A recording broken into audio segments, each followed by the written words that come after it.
Orang yang punya akal karena sadar ini wilayah Allah, semua milik Tuhan. Itu dia tiap hari berpikir, besok Allah akan melakukan apa terhadap dunia ini.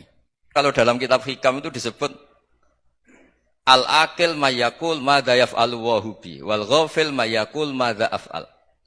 Kamu merencanakan suatu mau plesir ternyata gempa. Mau wisata ke Rusia ternyata perang. Kamu tidak pernah tahu apa yang akan terjadi besok. Wa ma tadri nafsum madza taksibu ghada.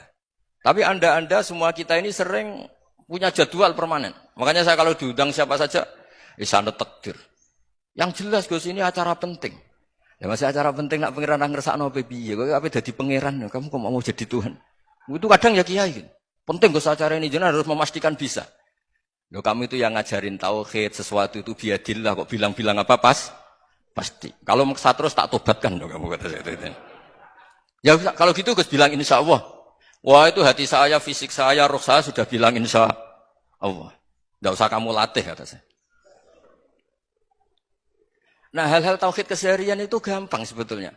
Wal ghafil yaqulu madza af'al. Tapi orang yang lupa Allah dia setiap hari bilang besok apa? Kita bisa melakukan apa? Seakan-akan dia itu aktor, dia penting, dia subjek permanen, dia.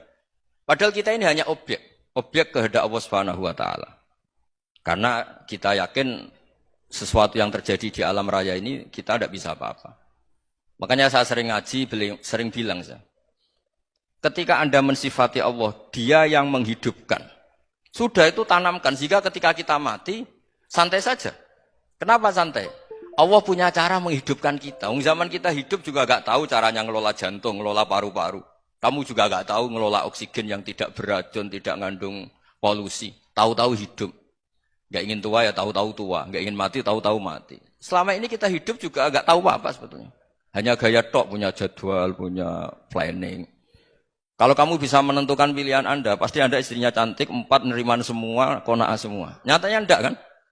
Ada 1 jelek, cerewet. Wah itu kan, nyatanya enggak bisa apa-apa Anda kan? Dan kamu bawa mati lagi. Nah, itu kan, istri Anda juga gitu, punya keinginan, punya suami yang ganteng, yang jabat, yang neriman, yang enggak poligami. Ya enggak kesampaian juga.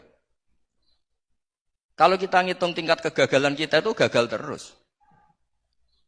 Ya kan? Nah, terus ingat Allah. Madza yaf'alu wa hubi. Orang yang punya akal selalu berpikir Allah itu menghendaki apa terhadap saya. Lalu sama-sama orang gitu. Ngelihat orang yang serius. Itu kata Anda itu pemikir berat, serius. Senang punya tokoh yang merengut karena kamu anggap serius. Tapi sebagian orang anggap orang yang serius itu wong merengut, wong masam, wong muka kok ditekuk.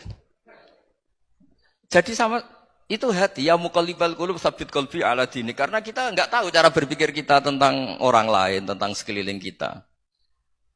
Misalnya kita orang baik yang jenis ngurmat fakir miskin. Ada orang bangun masjid mewah itu janggal.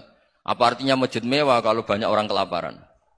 Tapi kalau yang jenis pendidikan apa artinya masjid mewah kalau enggak bisa ngaji? Nanti yang jenis infrastruktur apa artinya ini kalau semuanya punya sudut pandang yang berbeda-beda. Dan Islam mengapresiasi semua kebaikan. Tapi katakan semua kebaikan itu adalah kehendak Allah Subhanahu wa taala. Karena apapun baik Anda itu pakai fasilitas yang diberikan oleh Allah Subhanahu wa taala. Sehingga ini yang disebut qulillah tsumma darhum fi khawdihim yal'abun.